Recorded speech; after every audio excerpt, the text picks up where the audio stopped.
বলছেন আমি বুঝতে পারি না যে চাঁদটা বেশি সুন্দর কি আপনি সুন্দর। এইবারে এটা নবীর খুব সত্যির কথা।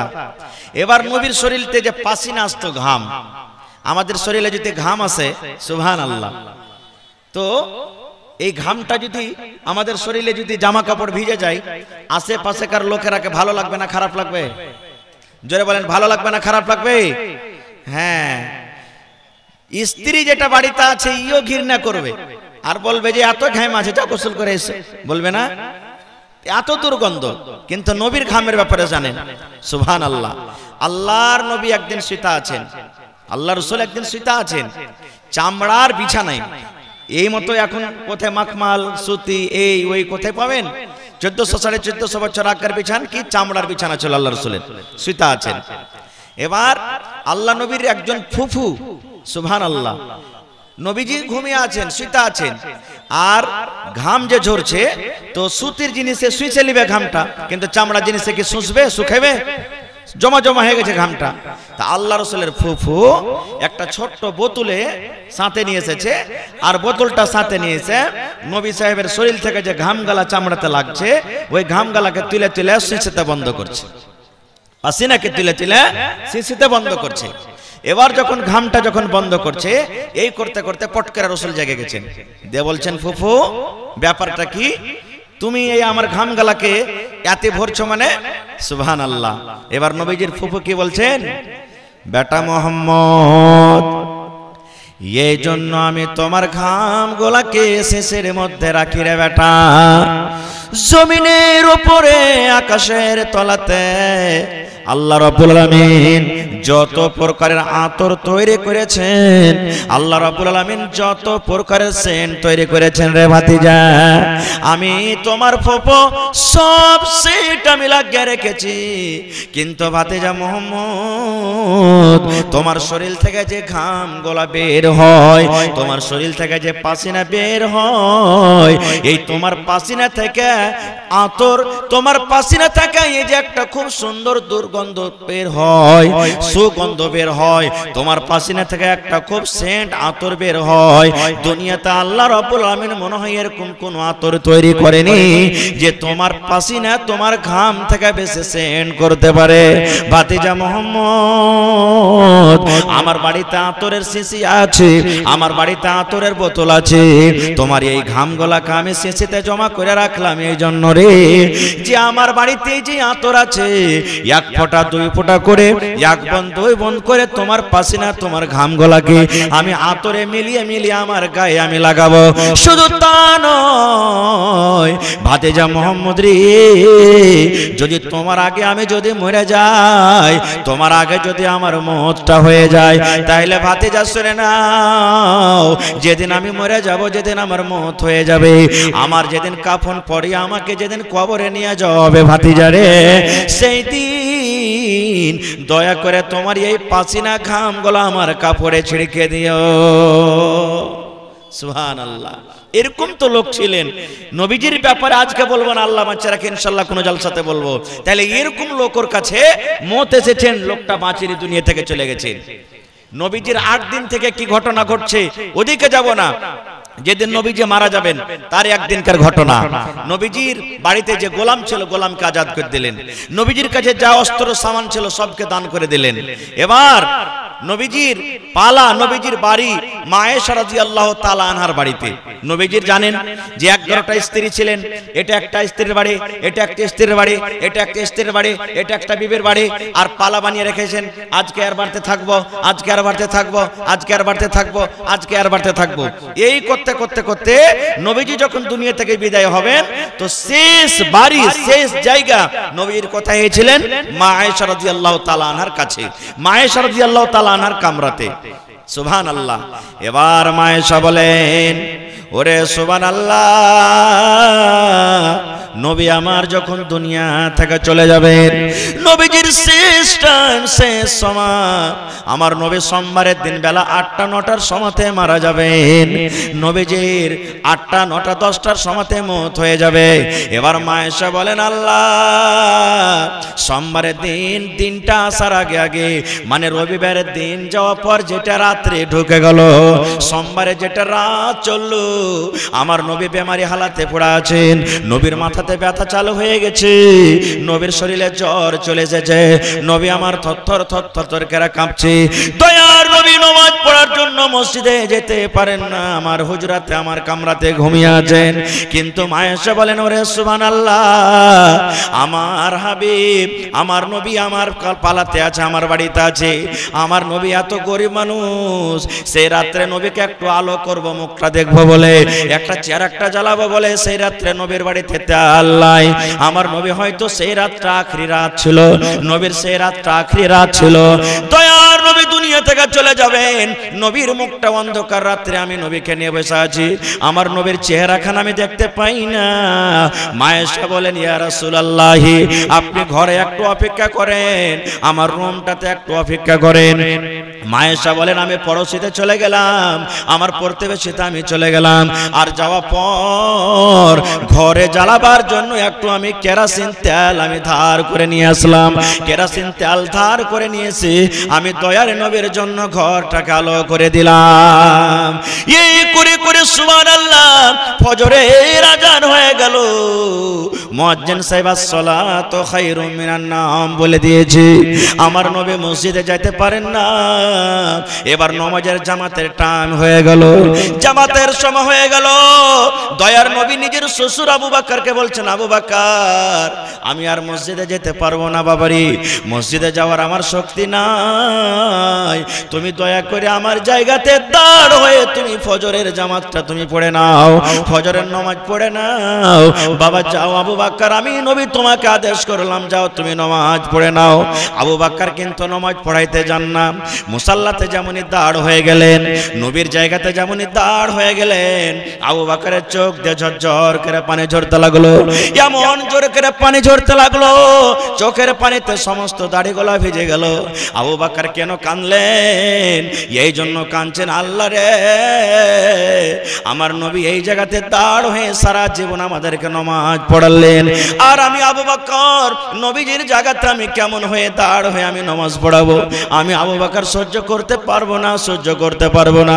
আমার নবী রুমের মধ্যে নামাজ পড়বেন, আমার নবী ঘরে বসে থাকবেন, আর আল্লাহ আমি নবীর সামনে কেমন করে নবীর জায়গাতে দাঁড় হয়ে নামাজ পড়বো? এবার শেষ কথা, আবু বকর নামাজ পড়াইতে লাগলেন।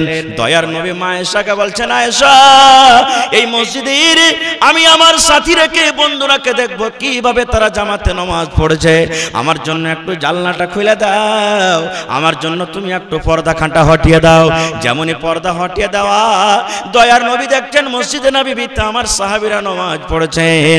এবার নামাজ পড়তে দেখে দয়ার নবীর চোখ দিয়ে ঝরঝর ঝরঝর করে পানি ঝরতে শুরু হয়ে গেছে। আমার নবী কাঁদতে লাগলেন। মা আয়েশা বলছেন, ইয়া রাসূলুল্লাহ, আল্লাহ রাসূল গো, আপনি কেন কাঁদছেন? এটা বুঝতে পারি না, আপনার সাহাবীরা তো জামাতের সাথে মসজিদ ভর্তি হয়ে নামাজ পড়ছে, আপনি খুশি না হয়ে আপনি কাঁদছেন, ব্যাপারটাকে বুঝতে পারলাম না। আল্লাহ রাসূল বলছেন, আয়েশা রে, আজকে আমার চোখ দিয়ে যেটা পানি ঝরে রে আয়েশা, আজকে আমি যে কান্দি আমার চোখ দিয়ে যেটা জল ঝরে রে আয়েশা, এটা কোনো দুঃখের কান্দন নয়, দুঃখের কান্দন নয়, এটা খুশির কান্দন, এটা খুশির কান্দন। কিয়ামতের দিন আল্লাহ যখন আমাকে জিজ্ঞাসা করবে, আয়েশা, এ মুহাম্মদ, তোমার উম্মতকে তুমি কোন অবস্থাতে ছেড়ে এসেছো, তখন আমি আল্লাহ রাব্বুল আলামিনের দরবারে জবাব দেব, মাবুদ, আমি আমার উম্মতকে নামাজের হালাত আমি ছেড়ে এসেছি, নামাজের হালাত আমি ছেড়ে এসেছি, এই জন্য আমি কাঁদছি। শেষ কথা, লম্বা ঘটনা আছে ভাই, সব কথা বলা যাবে না। বেলা মোটামুটি 7টা 8টা হয়ে গেল, নবীজির আঞ্জর পাঞ্জরে সব ডিবিবি গোল হয়ে বসে আছেন। এবার সাহাবায়ে কেরাম, যেমন আপনারা জালসা শুনছেন, নবীজি বেমারি হালাতে পাসিনা ছুটছে, গামলা রাখা আছে পানির, রসুল হাত গামলাতে ডুবাইছেন আর পাশে নামছেন, গামলাতে ডুবাইছেন আর বসছেন আর মনে মনে পড়ছেন লা ইলাহা ইল্লাল্লাহ, লা ইলাহা ইল্লাল্লাহ, মনে মনে এই দোয়াটা পড়ছেন। এবার রসুল বলছেন আমার মা ফাতেমা কই? নবী বলছেন আমার বেটি ফাতেমা কই? আমি শেষ দেখা করব বেটির জন্য, কই আমার বেটি ফাতেমা? একজন সাহাবী চলে গেলেন ডাকতে, ফাতেমা তোমার আব্বু তোমাকে ডাকছে, তাড়াতাড়ি করে চলো। ফাতেমা চলে এলেন, সব বিবিরা বসে আছে নবীর পাঞ্জরে। এবার নবীজি বেটিকে কোন এমন যে গল্প করবেন বেটির কানে কানে, এবার ইশারা করে বলছেন, কথা তো ভালো করে বলতে পারে না, জোর করে বলতে পারে না, কমজোর হয়ে গেছেন নবীজি। এবার নবীজি বেটিকে বলছেন, বেটি রে তোমার কানটা আমার মুখের কাছে লাগিয়ে দাও রে মা, তোমাকে আমি ছোট্ট করে কিছু কথা বলবো। বেটি তোমার কানটা আমার মুখের কাছে লাগাও তো, তোমাকে কিছু কথা বলবো। ওরে সুবহানাল্লাহ, নবীজি আস্তে আস্তে করে ফাতেমাকে কোন এমন কথা বললেন। নবীর কথা শুনে, আব্বার কথা শুনে ফাতেমার চোখ দিয়ে ঝরঝর ঝরঝর করে পানি ঝরতে শুরু হয়ে গেল। ফাতেমা কাঁদতে লাগলেন, ফাতেমা হাওমা হাওমা করে চিৎকার করে কাঁদতে লাগলেন। ফাতেমার চোখ দিয়ে পানি ঝরতে শুরু হয়ে গেল। দয়ার রাসূল বলছেন, আল্লাহ আমার কথা শুনে আমার মা ফাতেমা কাঁদতে লেগেছে, তার চোখ দিয়ে পানি ঝরতে শুরু হয়েছে। এবার দয়ার নবী আবার বলছেন, ও মা ফাতেমা তুমি কেঁদো না মা, তুমি কেঁদো না, তুমি কেঁদো না মা, তোমার চোখে আমি জল দেখতে পারবো না, মা তোমার কানটাকে আর একবার আমার মুখের কাছে লাগাইয়া দাও। এবারে দ্বিতীয়বার নবীজির কানে কানে, এবার মা ফাতেমার কানে নবীজি কোন এমন কথা বললেন, এইবারে ওই কান্না মানুষ এবারে কিন্তু হাসতে শুরু করে দিলেন। প্রথমবার নবীজি কি বললেন? কাঁদতে লাগলেন। দ্বিতীয়বার কানে কানে কি বললেন? হাসতে লাগলেন। শেষ কথা, নবীজি দুনিয়া থেকে চলে যাওয়ার পর কিছুদিন পর আল্লাহ নবীর স্ত্রী আয়েশা রাদিয়াল্লাহু তাআলা আনহা ফাতেমাকে বলছেন, বেটি একটা কথা বলবো। বলছে কি মা? বলছে বেটি রে, যখন তোমার আব্বু মারা যায় ওই টাইমে কোন এমন কথা ছিল যে নবী আমাদেরকে জানাননি? তুমি ওর বেটি, আদরের মেয়ে, তোমার কানে কানে আসতে করে নবী বলেছেন। প্রথমবার বললেন মা তুমি কাঁদেছো, আর দ্বিতীয়বার যখন নবী বলেছেন তুমি হেসেছো। মা কি কথাটা একটু শুনেবে না? এবারে মা ফাতেমা বলছেন, মা হ্যাঁ এখন আপনাকে আমি শোনাবো, আমার আব্বা জান দুনিয়াতে এখন বেঁচে নাই, এখন শোনাবো। বলছে মা গো, আমার আব্বা জান যখন আমার কানে কানে বললেন আমি কাঁদতে লাগলাম। আমার আব্বা জান এই কথা বলেছিলেন, বেটি রে জীবনের মতো তুমি আমাকে আব্বা বলে নাও, আর তুমি আমাকে দেখতে পাবে না, তোমাকে মা মা বলে আর আমি ডাকতে পারবো না, তুমি আমার আব্বা আব্বা বলে আর ডাকতে পারবে না। এই যে আমার বেমারি চলছে, এই আজকে আমার শেষ টাইম, আজকে আমার শেষ সময়, আমি দুনিয়া থেকে চলে যাব বেটি রে, আর তোমার সাথে দুনিয়াতে দেখা হবে না। যখন এই কথাটা বললাম আমি আব্বার মরণের কথা শুনে আমি থামতে পারলাম না গো মা, আমার মনে হয় বুকটা ভেঙে গেল, মাঞ্জাটা মনে হয় আমার ভেঙে গেল, আমার ভিতরটা কেমন কেমন করতে লাগলো। তখন আমি কিন্তু কাঁদতে লাগলাম, আহারে এত সুন্দর মানুষটা দুনিয়া থেকে চলে যাবে, যে আমাকে মা মা বলে ডাকছে, আর তো আমাকে কেউ মা বলবে না, আমি আব্বা বলে কাকে ডাকবো? এই ভাবা চিন্তা করে মা গো নবীর মতের কথাটা শুনে আমি কাঁদতে লাগলাম, থাকতে পারলাম না। এবার দ্বিতীয়বার যখন আমাকে নবী বললেন আমি হাসতে লাগলাম। আমার নবী আমার আব্বা জান কানে কানে এই কথা বলেছিলেন, ও মা ফাতেমা বেটি রে তুমি কেঁদো না বেটি, তুমি কেঁদো না, কেঁদো না, কেঁদো না বেটি রে, আমার মৃত্যুর পর আমার বংশের মধ্যে, আমার খানদানের মধ্যে সর্বপ্রথম যেটা কবরে দেখা হবে বেটি রে, সেটা হবে মা ফাতেমা তুমি। আমার মৃত্যুর পর আমার বংশের মধ্যে, খানদানের মধ্যে সব থেকে তোমার সাথে আগে দেখা হবে। যখন আমি এই কথাটা শুনলাম তখন কিন্তু আমি হাসতে লাগলাম। তারপরে নবী আরো একটা কথা আমাকে বললেন, বেটি রে দুনিয়াতে যত মহিলারা জান্নাতে যাবে, দুনিয়াতে যত বেটি ছেলে জান্নাতে যাবে, দুনিয়াতে যত নারীরা জান্নাতে যাবে, ওই সমস্ত নারীদের নেত্রী, সমস্ত নারীদের সরদারনি আল্লাহ রাব্বুল আলামিন ফাতেমা তোমাকে আল্লাহ জান্নাতের ভিতরে করবেন। কিয়ামতের দিন বেটিরে যত মহিলারা জান্নাতের ভিতরে যাবে সমস্ত জান্নাতি মহিলাদের সরদারনি তুমি হবে, সমস্ত জান্নাতি মহিলাদের মালিক তুমি হবে। আব্বা গো এই কথাটা শুনে মা গো আমির কার এটা আপনারই এখানে বসেন এত হড়বড় কেন করছেন? হ্যাঁ মামলা খারাপ হবে না তো 1-500 টাকা দিয়ে হবে না? হবে না 5000 পুরান 5000।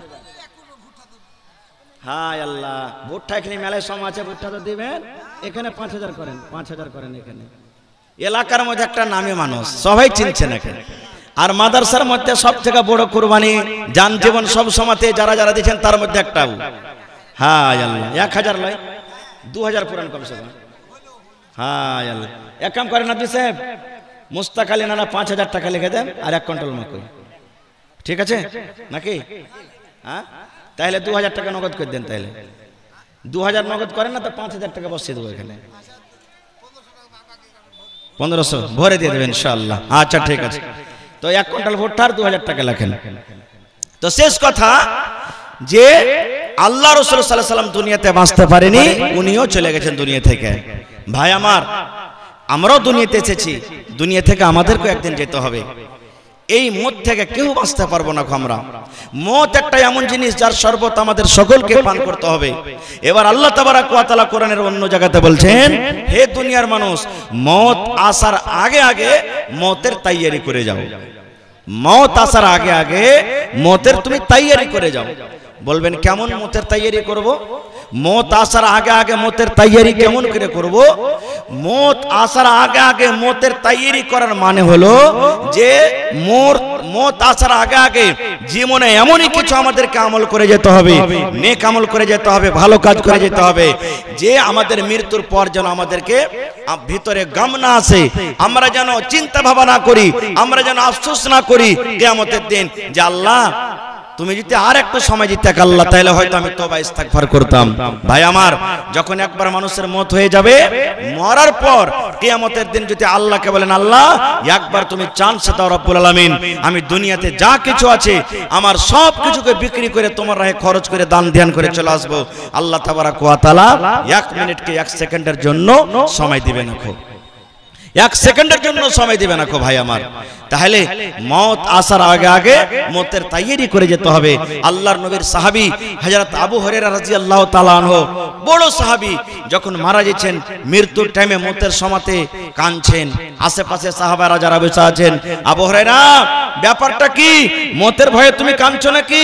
তুমি দুনিয়া থেকে চলে যাবে, মরে যাবে তাই বলে কাঁদছো নাকি? তখন আবু হুরায়রা কি বলেছেন জানেন? রে আমার ভাইয়েরা, আমি দুনিয়া থেকে চলে যাব, আমার মত হয়ে যাবে, দুনিয়ার সময় আমার শেষ হয়ে যাবে, এই জন্য আমি কান্দি না রে। আমি আমার ছেলে মেয়ের পরে আমি মায়া দয়া করি না, আমার ছেলে মেয়ের জন্য আমি কান্দি না। আমি দুনিয়া থেকে চলে যাব, আল্লাহ রাব্বুল আলামিন আমার হায়াত হয়তো শেষ করে দিয়েছেন, আর দুনিয়াতে আমি বাঁচবো না, এই জন্য আমি কান্দি না, এই জন্য আমি কান্দি। আমার নেকি হলো অল্প, আমার নেকি হলো কম, আর এখন আমাকে কবর থেকে নিয়ে কিয়ামত পর্যন্ত লম্বা আমাকে একটা সফর করতে হবে। তাই আমি কাঁদছি, আল্লাহ এত অল্প নেকি নিয়ে এত লম্বা সফর আমি কেমন করে করব? যে সাহাবী আবু হুরায়রাকে আল্লাহ রাসূল দুনিয়াতে জান্নাতের সার্টিফিকেট দিয়েছেন, সেই সাহাবী মতের সময়তে কাঁদছেন যে আল্লাহ এত অল্প নেকি নিয়ে লম্বা সফর কেমন করে করব? তো ভাইরা আমার, আজকে এই মাদ্রাসা যে আছে, মাদ্রাসা হলো মত আসার আগে আগে মতের তৈয়ারি করার একটা জারিয়া, একটা রাস্তা। আল্লাহ রাসূল বলেছেন যে মানুষ যখন মরে যায় ওর নেকির যত রাস্তা আছে সব বন্ধ হয়ে যায়, ইল্লা মিন সালাসাতিন, 3টা নেকি ছাড়া, 3টা রাস্তা ছাড়া। তার মধ্যে একটা হলো সাদকায়ে জারিয়া। এই যে মাদ্রাসা করেছেন, আপনি মাকই দিয়েছেন, টাকা দিয়েছেন, গম দিয়েছেন, ধান দিয়েছেন, কত রকম সাহায্য আপনার আছে মাদ্রাসাতে। আপনি যেদিন মরে দুনিয়া থেকে কবরে চলে যাবেন, আর যত বাচ্চারা মাদ্রাসাতে পড়বে কিয়ামত পর্যন্ত যদি মাদ্রাসা কায়েম থাকে, কিয়ামত পর্যন্ত আপনার কবরে আল্লাহ নেকি পাঠাইতে থাকবে। অনলাইন যেটি থাকবে নেকি, আপনার নেকিটা আল্লাহ রাব্বুল আলামিন বন্ধ করবেন না, নেকি যেটি থাকবে। ভাই আমার, তবে আজকে জালসাতে আপনি 5 টাকা দিবেন, 10 টাকা দিবেন, যা দিবেন আপনি নিব। কে দিলা জামাই তুমি নাকি? কম হয়ে গেল যে, 1 কুইন্টাল ভুট্টা আরো দাও না, এদিকে টাকা দাও, আর 1 ঘন্টা দাও, আর 1 ঘন্টা দাও, 1000 টাকা পুড়িয়ে দাও। 1 কুইন্টাল ভুট্টার 1000 টাকা, 500 টাকা দাও, আমি জানছি দিবে ইনশাআল্লাহ। নারে তাকবীর। তো ভাই আমার, আজকে জালসাতে দেখি কোন আল্লাহর বান্দা কিংবা বান্দি আছেন যে 1 লাখ টাকা আজকে জমা করতে পারবেন স্টেজে। একটা লোক দেখি 50,000 টাকা দিতে পারবেন। তারপরে মাশাআল্লাহ 1000 করোনা বাজি গো। এবার মাদ্রাসার আমদানি খুবই কম বাজে, মানে এলাকাতে জালসা হয়নি মেঘ পানির কারণে। আর এই গ্রামেরও কিছু চান্দা খুব কম, মানে মসজিদের সব চান্দা লাগিয়ে দিয়েছে এরা। এলাকা মাদ্রাসা খুব খরচে চলছে। আপনারা যত লোক এসেছেন জালসাতে, আপনাদের কাছে আমার অনুরোধ, নিয়াত করেন যে আমার শক্তি হিসাবে আমি 10 টাকা পারি তো 20 টাকা দিয়ে যাব, 100 টাকা পারি তো 200 টাকা দিয়ে যাব, 500 পারি তো 1000 দিয়ে যাব, 1000 পারি তো 2000 টাকা দিয়ে যাব। ভাই আমার, আর আমার শুনতে পেলাম যে মাদ্রাসার পক্ষ থেকে মোটামুটি 800 খান দাওয়াতনামা বাঁটা গেছে। দাওয়াতনামা তো প্রত্যেক বছরই হয়, কিন্তু ভাই আমার, এই যে দাওয়াতনামা মাদ্রাসার তরফ থেকে আপনাকে দাওয়াত করেছেন, আপনারা এসেছেন, আমি আপনাদেরকে সকলকে বলবো যে প্রত্যেক মানুষ যদি নিয়াত করে যে আমি 1500 করে দেব, ইনশাআল্লাহ জালসাতে 5 লাখ টাকা কালেকশন হবে, পড়েন ইনশাআল্লাহ। তবে একটা লোক দেখি 1 লাখ টাকা, একটা লোক 50,000 টাকা, আর 10-15টা লোককে দেখবো 10,000, 20,000, 25,000 করে। এই যে দেখেন দিয়াড়ে হাতিনাতে জালসা হলো, সুবহানাল্লাহ। মসজিদের জালসা ছিল 49 লাখ টাকা কালেকশন হয়েছে, সুবহানাল্লাহ। 49 লাখ, সুবহানাল্লাহ, এত টাকা কালেকশন হয়েছে। তো দেখি কোন আল্লাহর বান্দা আছেন, একটা লোক 1 লাখ টাকা দিবেন। মাশাআল্লাহ, আমি শুনতে পেলাম যে আমার মাদ্রাসার যিনি নায়েবে সেক্রেটারি, আমার বড় ভাই শ্রদ্ধেয় জামাল উদ্দিন সাহেব, আর তোনার আব্বাজান শ্রদ্ধেয় জামশেদ আলী সাহেব, মাশাআল্লাহ, এই মাদ্রাসাতে 1 লাখ টাকা দান করেছেন। নারে তাকবীর। মাশাআল্লাহ, 1 লাখ টাকা দান করেছেন। তারপরে আমার শ্রদ্ধেয় আমার বাপজি মুখিয়াজি সাহেব 20,000 টাকা দান করেছেন। তাহার বাজের কিন্তু দানটা খুব কম হয়ে গেছে। বাজি চাইলে 1 লাখ টাকা দিতে পারবে হার বাজি ইনশাআল্লাহ। তাহার বাজির কাছে আমার, আপনি দিলেন? আচ্ছা আচ্ছা আচ্ছা, ঠিক আছে। তো হার বাপজি মুখিয়াজি সাহেব 20,000 টাকা দিয়েছেন। আর মুখিয়াজির ভাই, ছোট ভাই মুজাম্মিল বাজি আমার 25,000 টাকা দিয়েছেন। তারপরে মাদ্রাসার সেক্রেটারি নাজিম সাহেব, মাওলানা শামসুল হক সাহেব 10,000 টাকা দিয়েছেন। তারপরে আশিক, আমার মুখিয়াজির আরেকটা ভাই আশিক, ও মনে হয় কতটি আছে, 15,000 কি 20,000 ওর আছে মনে হয়, ভুলছি। তো দেখি মাশাআল্লাহ, তাহার বাজি স্টেজে আসবে না নাকি? স্টেজে আছেন বাজি, এখানে আছেন, বসেন, আছেন স্টেজে আছেন। মাশাআল্লাহ, আমি জানছো না, সুবহানাল্লাহ। এই দেখেন আল্লাহ তাবারাক ওয়া তাআলা মনে হয় বেকার কাবা শরীফের জিয়ারত করাবেন শুনেছি। হার বাজি যাবেন, আল্লাহ যদি লিয়ে যেত ইনশাআল্লাহ। ভালো আছেন? দেখেন সব দিনে মাদ্রাসার পরে কুরবানি। আমার জামাল ভাই, যেটা আমার বাপজির বড় বেটা, নায়েবে সেক্রেটারি, উনি প্রত্যেক বছর 1 টাকার টিচারের মানে বেতন একলাই দিচ্ছেন। 60,000, 70,000, 80,000 যায়। দান ধ্যানতে গেলে যা হয়েছে আলাদা, নিজের সাইড থেকে 1 টাকার টিচারের বেতন দিচ্ছেন। সুবহানাল্লাহ, কত বড় কুরবানি দেখেন। আজকে জালসাতে শুনলাম 1 লাখ টাকা দিয়েছেন। আর তিনার আব্বাজান আমার বাপজি শ্রদ্ধেয় জামশেদ আলী সাহেব 50,000 টাকা আজকে হাজির করে দিয়েছেন। সুবহানাল্লাহ, ইল্লাল্লাহ, সুবহানাল্লাহ, আলহামদুলিল্লাহ, লা ইলাহা ইল্লাল্লাহ। নবী যখন প্রচার করলেন এ কালেমা বলে, কাফেরেরা মারলো পাথর সঙ্গে দলে দলে। নবী যখন প্রচার করলেন এ কালেমা বলে, কাফেরেরা মারলো পাথর সঙ্গে দলে দলে। কেউ তো বলে মাজনু আছে, কেউ তো বলে জাদুগর, কেউ তো বলেন ইয়া রাসূলুল্লাহ সুবহানাল্লাহ আলহামদুলিল্লাহ লা ইলাহা ইল্লাল্লাহ সুবহানাল্লাহ আলহামদুলিল্লাহ লা ইলাহা ইল্লাল্লাহ। নারে তাকবীর। আজকে জলসার যোগ্যতম শ্রদ্ধেয় সভাপতি সাহেব, উপস্থিত উলামায়ে কেরাম, সামনে বসে থাকা ইসলাম দরদি, দিন দরদি ভাই ও বাবাজিরা, পর্দানাসীন মায়েরা এবং খালারা, সমস্ত তারিফ ও গুণগান সে মহান আল্লাহ তাবারাক ওয়া তাআলার জন্য, যে মহান আল্লাহ তাবারাক ওয়া তাআলা আজকে আমাদেরকে মাদ্রাসা আইনুল উলুম দেবীনগর চিলমারির এই জালসার পেন্ডালের তলাতে বাড়ি ঘর নরম গরম বিছানাকে ত্যাগ করে এই পোয়ালের উপরে মাটির উপরে বসে কিছু বলার ও শোনার তৌফিক দিয়েছেন, তাই আমরা সে আল্লাহর প্রশংসা করি। সকলে পড়েন আলহামদুলিল্লাহ। একটু মুখ খুলে অন্তর থেকে জোর করে পড়েন আলহামদুলিল্লাহ। তারপর আমাদের শেষ নবী হযরত মুহাম্মদুর রাসূলুল্লাহ পড়েন সাল্লাল্লাহু আলাইহি সাল্লামের পর অগণন দারুদ শরীফ শান্তির ধারা বর্ষিত হোক, আমিন। আল্লাহুম্মা সাল্লি আলাইহি আল্লাহুম্মা বারিক আলাইহি। বন্ধুগণ, আমি ওয়াজ আপনাদের সামনে বেশি লম্বা করব না। আমি আপনাদের কাছে দুটো উদ্দেশ্য নিয়ে এসেছি। 5-10 মিনিট কিছু শোনাবো, আর দ্বিতীয় উদ্দেশ্য হলো যে আপনাদের কাছ থেকে আমি কিছু নিব। ভাই আমার, আজকে আমি খুতবার পর আপনাদের সামনে কোরআন মাজিদের একটি আয়াত তেলাওয়াত করেছি। আল্লাহ তাবারাক ওয়া তাআলা বলেন, আল্লাযী খলাকাল মাউতা ওয়াল হায়াত।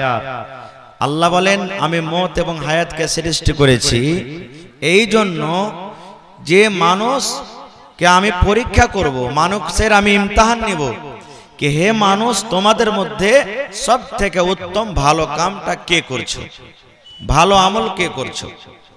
যেমন আমরা দুনিয়াতে এসেছি, এটা আল্লাহ হায়াত দিলেন, বাঁচবো এখানে 50 বছর, 60 বছর, 70 বছর, 10 বছর, 40 বছর, 30 বছর, আল্লাহ যার যতটুকু ভাগ্য লিখেছেন অতদূর দুনিয়াতে বাঁচবে, এটা হলো হায়াত। তারপরে আল্লাহ আরেকটা জীবন আমাদেরকে দান করবেন, সেটা হলো মওত। আল্লাহ মওত দিয়েছেন, সেই মওত সময় হিসাবে আমাদের কাছে আসবে। মওত থেকে কেউ বাঁচতে পারবো না। খুব 50 কিলো ধান। আপনার নাম কি? হযরত আলী জি। আচ্ছা, একটু লেখান আপনি, 10 মিনিট পর আমি দোয়াটা করছি, একটু এখানে লিখে দেন।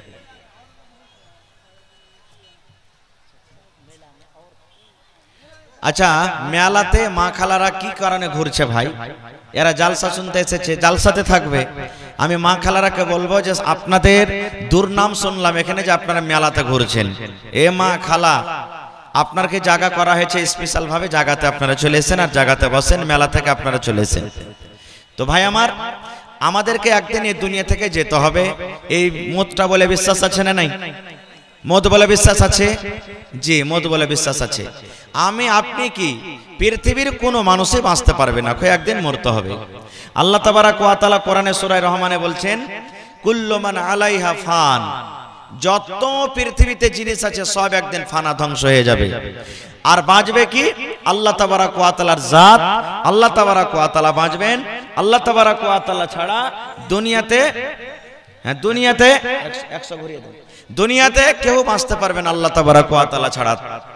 ভাই আমার, তাহলে আমরা যে নবীর উম্মত, আমরা যে নবীর উম্মত, সেই নবীটার নাম একটু বলতে পারবেন আপনারা? সামনে থেকে বলেন তো, সেই নবীর নাম কি? একটু উঁচা করে বলেন। মুহাম্মদ, মুহাম্মদ, একটু জোরে বলেন, মুহাম্মদ সাল্লাল্লাহু আলাইহি সাল্লাম। জি, এটা শিখতে হবে ভাই। কত জায়গাতে দেখবেন, কত ছেলেকে দেখতে যাওয়া গেছে, বলছি হারে ভাই আমরা কোন নবীর উম্মত, আমাদের শেষ নবীর নামটা কি বলো তো? বলতে পারিনি। এই জন্য মুসলমান যদি নবীর নাম না জানে, তাহলে এর থেকে হতভাগা পোড়া কপাল দুনিয়া তার কি আছে ভাই। তো খার যা হোক, আমাদের নবীর একটু মতের কথাটা আপনাদের সামনে বলবো, যে আমাদের শেষ নবীও মত থেকে বাঁচতে পারেনি, দুনিয়া থেকে চলে গেছেন। তা আমি আপনি কি? যে নবীর ব্যাপারে আল্লাহর নবীর একজন সাহাবী হযরত আবু হুরায়রা রাদিয়াল্লাহু তাআলা আনহু একদিন নবীর পাঞ্জরে বসে আছেন। 14 দিনকার চাঁদ ঝলমল ঝলমল করে আকাশে জ্বলছে, পূর্ণ চাঁদ। আবু হুরায়রা একদিন নবীর দিকে দেখছেন আর একবার চাঁদের দিকে, একবার নবীর মুখের দিকে দেখছেন, একবার চাঁদের দিকে দেখছেন, একবার নবীর মুখের দিকে দেখছেন, একবার চাঁদের দিকে দেখছেন। 2-4 বার যখন হয়েছে, সুবহানাল্লাহ, আল্লাহর রাসূল বলছেন, আবু হুরায়রা ব্যাপারটা কি? আরে একবার তুমি চাঁদের দিকে দেখো, একবার আমার দিকে দেখো, কিছু বুঝতে পারি না। তা আবু হুরায়রা বলছেন, আল্লাহর রাসূল, আমি আবু হুরায়রা বুঝতে পারি না, পার্থক্য করতে পারি না যে চাঁদটা বেশি সুন্দর কি আপনি বেশি সুন্দর। ওরে সুবহানাল্লাহ।